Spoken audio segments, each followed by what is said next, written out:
और हम लोगों के बीच में भी विकास के मुद्दे ही लेके गए थे और प्रदेश की उन्नति और प्रदेश को, हरियाणा प्रदेश को नंबर 1 बना के रखना, उसके लिए मतदान करें और हर कोई बढ़ चढ़ के इसमें भाग ले, क्योंकि एक हमारे नागरिक होने की जिम्मेदारी जो है वो हम आज सब लोग अदा करें और ये हमारा फर्ज भी है, दायित्व भी है।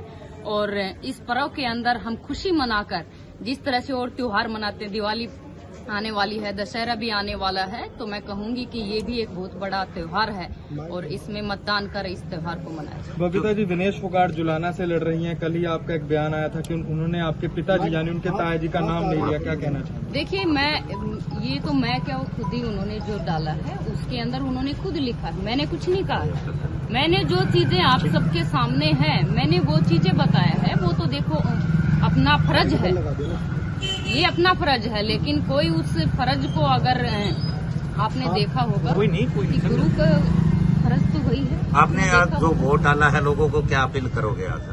मैं लोगों से यही अपील करना चाहती हूँ कि ज्यादा से ज्यादा मतदान करें और इस पर्व के अंदर बढ़ चढ़ के भाग लें, क्योंकि एक अच्छे नागरिक होने की जिम्मेदारी आप निभाएं और आने वाले समय में हमारे प्रदेश की प्रगति और उन्नति के लिए अपना मतदान का प्रयोग कर अपने प्रदेश के लिए उन्नति के रास्ते पर लेके जाने के लिए। हरियाणा में कौन जीत रहा है जी? क्या दावा कर रहे हैं? आपने हरियाणा का दौरा भी किया कैंपेन करते हुए, क्या हालात लगते हैं बीजेपी के आपको? तो लोकसभा में जो प्रदर्शन था बहुत फीका देखा गया।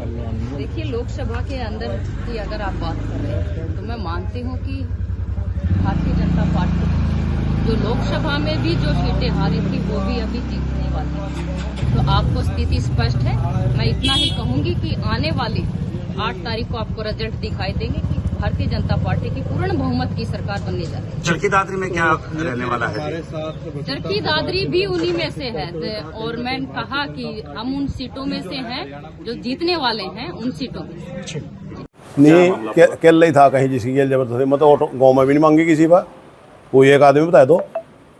और मैं तो कभी करते ही नहीं इस काम में, जहाँ जिसने पानी पा लो भाई। मामला क्या था? मामला तो कुछ भी नहीं था, ऐसा था मैं वोट पाने गया, मुझे बुत्थों पर जाना था, तो वहाँ मैं जान लगे, वहाँ पुलिस वाले खड़े थे, लेकिन जी लाइन में लग जाओ। माँ मुझे थोड़ी जल्दी थी अब ये गाँव वाले तराज करेंगे, वहाँ भी गाँव का तराज हो, मैं लाइन में लग जाऊँ, क्या बात है? तो वही तो गाँव की घर की बात है। फिर मैं पिछले सारे लाइन वाले बोल नहीं जी नहीं पहलो थम पहलो, बस माँ बोल लो भाई बताओ, अगर नहीं जी पहलो थम भाई, एतराज किसी का यूँ लगना कहाँ एतराज है, मैं पीछे चल जाऊँगा भाई। मेरा नहीं जी कोई एतराज नहीं, तुम पहले उठ जाएगा। मैं उठ पाया अपने घेर में बैठ गया, मुझे तो 6-7 मिनट मिल रहा है, वहाँ रुका भी नहीं, आने का बना आगे बैठे ओका भी रहते और बैठे थे, मैं कभी यहाँ उठ जिसने पानी वो किला चला कर यहाँ बैठ जाओ आने का।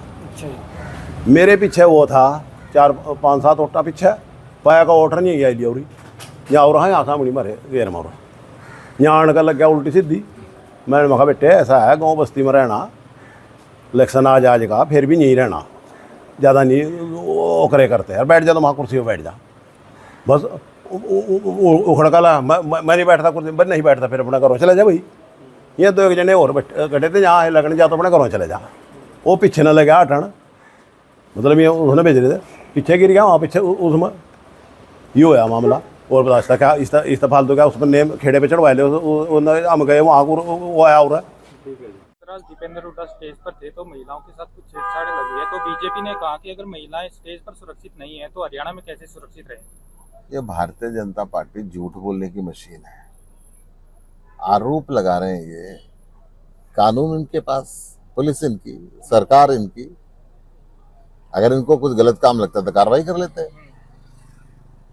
चुनाव के समय ये क्या बोल दें क्या ना बोल दें, मैं ये कहता हूं आज निष्पक्ष मतदान होना चाहिए, बदलाव के लिए मतदान हो रहा है। इस शांतिपूर्ण मतदान के अंदर कोई भी व्यक्ति गलत काम करता है तो वो बुरी बात है, लोकतंत्र का महापर्व है।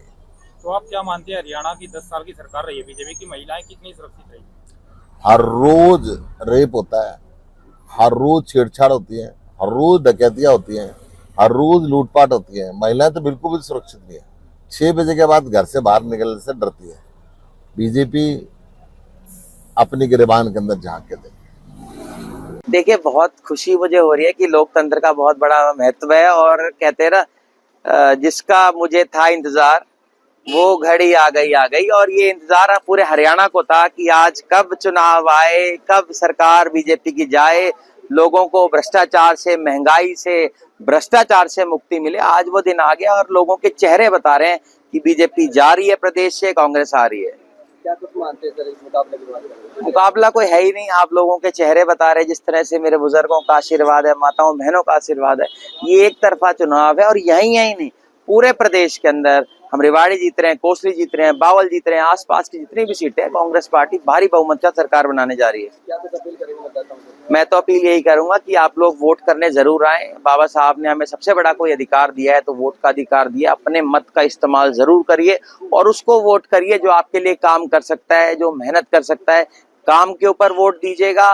दो लोग आपके लिए जिन्होंने भ्रष्टाचार बढ़ाया, महंगाई बढ़ाई, बेरोजगारी बढ़ाई, उसको हटाओ और कांग्रेस को लाओ। देखिए, परिवार सहित आकर विधानसभा चुनाव के लिए वोट डाला है हमने। और लोकतंत्र के इस महापर्व में मैं समझती हूँ हमारे जो मतदाता हैं बहुत ज़्यादा अच्छे से, उत्साह के साथ वोट डाल रहे हैं। और मैं उम्मीद करूँगी कि हमारा इलेक्शन कमीशन जो है शांतिपूर्ण ढंग से इस पर्व को संपन्न करवाने का काम करे, क्योंकि लोकतंत्र में और संविधान के तहत दिया गया सबसे बड़ा अधिकार है, जिसका सभी को बहुत ही अच्छे ढंग से इस्तेमाल करना चाहिए। लोगों से गेट के बाहर अपील। क्या कहेंगे आज वोट डाल के आए? सबसे पहले तो आज मैं बोलना चाहूँगी कि रेवाड़ी की सारी जनता आज मतदान करने के लिए मतदान केंद्र में जाए और अपना मतदान दे। अभी क्या कुछ कहेंगे? मैंने भ्रष्टाचार के लिए मतदान किया है और जितना भी रोजगार जो नहीं मिल पा रहे युवाओं को, उसके लिए मैंने मतदान करा। महिला शक्ति के लिए करा है। जैसे कि आपको पता है कि अब नवरात्रा का टाइम है, तो जितने भी घर में है सब अपने अपने पूजा करते हैं, तो धीरे धीरे करके अब निकलना शुरू करेंगे। क्या कहोगे? देखो, अच्छा चल रहा है आज, बहुत सब पॉजिटिव माहौल है, सब अच्छे से वोटिंग कर रहे हैं। बीजेपी वाले जी बूथ कैप्चरिंग का आरोप लगा जी कांग्रेस वाले को, इसको क्या कहेंगे? कैप्चरिंग का आरोप लगा रहे हैं, बोल दो।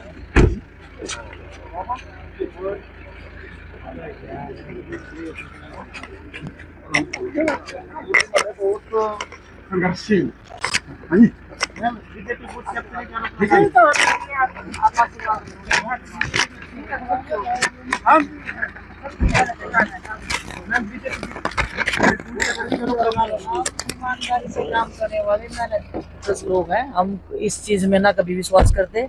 ईमानदारी से हर जगह पोलिंग हो रही है। मैं 30 गांव हमने कवर कर लिया है, किसी भी जगह पे ऐसे सिचुएशन नहीं है। कितना मार्जिन रहेगा जीत का जी? क्या देखो, वो हमें नहीं पता, लेकिन हमारा काम है मेहनत करना। हमारे रन हाँ। क्या कहेंगे? मतदान किया आपने, क्या कहेंगे आज ये जनतंत्र का बहुत बड़ा पर्व है और हरियाणा के अंदर चुनाव जो है पूरी तरह से तीसरी बार भाजपा सरकार बनाएगी। मुझे पूरी तरह से इसका विश्वास है, क्योंकि जनहित की जो नीतियाँ जो लागू करी गई हैं पिछले 7-8 महीनों के अंदर, वो अपने आप में एक अनोखी पहल है। चाहे किसानों के लिए हो, चाहे महिलाओं के लिए हो, हमारे बेरोज़गार जो बच्चे हैं जो बिना खर्ची और पर्ची के दबादब लग रहे हैं, जो अंत्योदय के अंतिम छोर तक का जो है मज़दूर है, जो व्यक्ति है, गरीब महिला है, उसके लिए भी जो सारी की सारी योजनाएं जो करी गई हैं, चाहे व्यापारी भाई हो, ये स्पष्ट तरीके से दर्शाता है कि आने वाला समय जो है जनता ने मान लिया है कि भाजपा सरकार तीसरी बार बनेगी। केंद्र में भी बनी है और जो भी केंद्र में सरकार बनती है वो ज़्यादातर क्या, हमेशा से इतिहास तो यही दोहराता है कि हरियाणा में भी बनती है। क्योंकि इसके 2 कारण हैं कि केंद्र की जो नीतियां हैं और जो केंद्र से जो सहायता जो है वो सारी की सारी फिर सरकार को मिलती है। और मुझे पूरी तरह से विश्वास है कि लोग जो हैं एक ऐसी सरकार जो भाजपा सरकार है उसको चुनेंगे, क्योंकि हमने सब ने देखा है कि जो कांग्रेस नाम की चीज़ तो कोई रही नहीं, केवल जो है एक जो है व्यक्ति विशेष जो है और उनके पुत्र की बात रह गई है। और उनके समय पर पूरी तरह से हमारे इलाके के अंदर ये जो सारे ज़िले हैं इसमें बुरी तरह से जो है क्षेत्रवाद हुआ, भ्रष्टाचार जो है सारे लोग जानते हैं। पंचकुला से लेकर फरीदाबाद, गुड़गांव, कोई भी ऐसी जगह नहीं छोड़ी किसान भाइयों की जहाँ से उनके जो है ज़मीनें ना ली गई हों औने पाने दामों पर और बड़े बड़े बिल्डरों को ना बेची गई हों, और जिसका नतीजा आज वो भुगत रहे हैं। तो ये बातें जो हैं सबके सामने हैं। और सबसे बड़ी बात यह है कि मुझे तो हैरानगी हो रही थी कि मैं सोशल मीडिया के ऊपर जब देखा मैंने कि इनके जो प्रत्याशी हैं वो खुलेआम ये बात कह रहे हैं कि हमारी सरकार बना दो और फिर नौकरियां भाई सबसे पहले अपने घर में देंगे, फिर जो है रिश्तेदारों को देंगे, फिर उसके बाद जो है बाकियों की देखी जाएगी जो बचा कुचा है। तो ये इस तरह की बातें जब होती हैं तो ये निश्चित तौर पे जो है जनता अब समझ गई है, उनको एक ऐसी सरकार मिली है जो ईमानदार है, जो काम करने वाली है। और जो है नायब सिंह सैनी जी जो हैं मुख्यमंत्री, वो ऐसे सरल कहते हैं व्यक्तित्व के व्यक्ति हैं कि वो जो है हर एक का जो है मान सम्मान रख के आगे चलते हैं। सामने अनिल चौधरी भी है, तो शाम से चुनाव चल रहा है, तो किस तरह से फाइट आपको मिलने वाली बात करेंगे? देखो, तो शाम जो है ये चौधरी बंसीलाल जी की पैतृक सीट रही है और उनके बाद चौधरी सुरिंदर सिंह जी थे, और सुरिंदर सिंह जी के आकस्मिक निधन के बाद चौधरी बंसीलाल जी ही मुझे यहाँ पे लेकर आए। दिल्ली की राजनीति में मैं सक्रिय थी, आप जानते हैं, वहाँ पर ऊंचे ओहदे पे भी थी। तो यहाँ पे मुझे लाने का मकसद ही ये था कि मैं यहाँ पर जब तक श्रुति उस चीज़ को आगे टेक ओवर ना कर सके मैं काम करूँ। और पिछले 20 सालों के अंदर मैंने पुरजोर तरीके से, ईमानदारी के साथ, बिना लोभ और लालच के साथ, बहुत संघर्ष के साथ, क्योंकि हमेशा जो है क्षेत्रवाद का सामना मुझे करना पड़ा, हमेशा इस बात का सामना करना पड़ा कि चौधरी बंसीलाल जी का नाम जो है वो जो है ख़त्म किया जाए। ये लड़ाई जो है मैंने लड़ी है इतने सालों तक। तो सारी जनता जो है हरियाणा, जो तो शाम है वो तो घर है, और घर के लोग जो हैं वो मेरा परिवार है, तो वो परिवार तो जानता है। अब ये परिवार ने अच्छी तरह से देखा है और ये परिवार बहुत समझदार परिवार है, जानता है कि ये दिन जो है ये परिवार का संभालने का दिन है।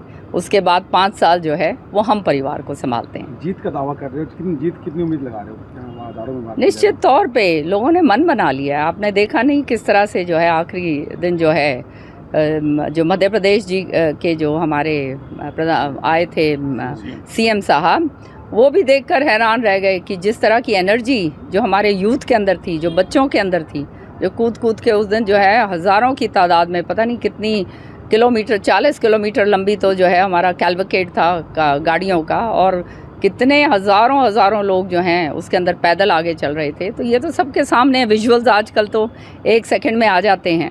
तो निश्चित तौर पे लोगों के अंदर वो ऊर्जा है और लोग जानते हैं, समझते हैं किसने उनके लिए काम करा है और कौन जो है केवल अब चौधरी बंसीलाल जी की फ़ोटो लगाकर और वो ये कहकर कि भाई उनका क्लेम करके, वो उससे बात नहीं बनती, क्योंकि सारी जनता जानती है कि चौधरी बंसीलाल जी के जीवन के काल में इन्होंने तो कभी साथ दिया ही नहीं। तो ये तो केवल जो है वो चुनावी वो कहते हैं ना स्टंट करने के लिए आए हैं, वो जनता अच्छी तरह से जानती है और परखती है। दावा कर रही है, साथ में कांग्रेस भी दावा कर रही है, भूपेंद्र हुड्डा कह रहे हैं कि हमारे हरियाणा में एक आंधी आएगी, 70 के लगभग सीटें आएंगी, तो आप क्या कहते हैं? ये जो है देखो, कांग्रेस की तो नाम निशान रहा नहीं, ये तो एक व्यक्ति विशेष और उनके पुत्र का काम रह गया है। और सारी जनता जानती है कि ये पिता पुत्र जो हैं क्षेत्रवाद के पूरा वो कहते हैं ना जननी है। भ्रष्टाचार इनके समय पर कितना ज़बरदस्त हुआ, किसान भाइयों के साथ कितना ज़्यादती करी गई। मुखौटा ये है खाली किसान का दिखावा करने का, लेकिन आज जो भाजपा सरकार ने जो किसानों के जनहित कार्य जो दिए हैं, ये तो अपने आप में एक इतिहास हैं। और मैं तो यहाँ तक चैलेंज करके कहती हूँ कि ये अगर इनके किसानों के प्रति थोड़ा सा भी मोह है, तो ये इनकी जहाँ सरकारें हैं, कांग्रेस की जहाँ सरकारें हैं, वहाँ ये जनहित की जो हैं नीतियाँ जो हमने लागू करी हैं भाजपा सरकार ने, वो लागू करके दिखाएं। लेकिन वहाँ तो करेंगे नहीं, यहाँ कुछ और कहना है, वहाँ कुछ और करना है। चाहे हिमाचल प्रदेश हो, चाहे कर्नाटका हो, चाहे केरला, जहाँ भी हैं, ये तेलंगाना, तो वहाँ पर तो ये सारी चीज़ें करते नहीं। 24 फसलें जो हमने MSP पे दी हैं, करके दिखाएं हमारे को, फिर हम मानेंगे। तो ये तो केवल मुखौटा है और किसानों को एक इस्तेमाल करने का जो है वो तरीका बना था, जो अब किसान आंदोलन तो पूरी तरह से ख़त्म हो चुका है और किसानों को समझ आ गई है कि उनका हित जो है केवल भाजपा सरकार साथ सकती है।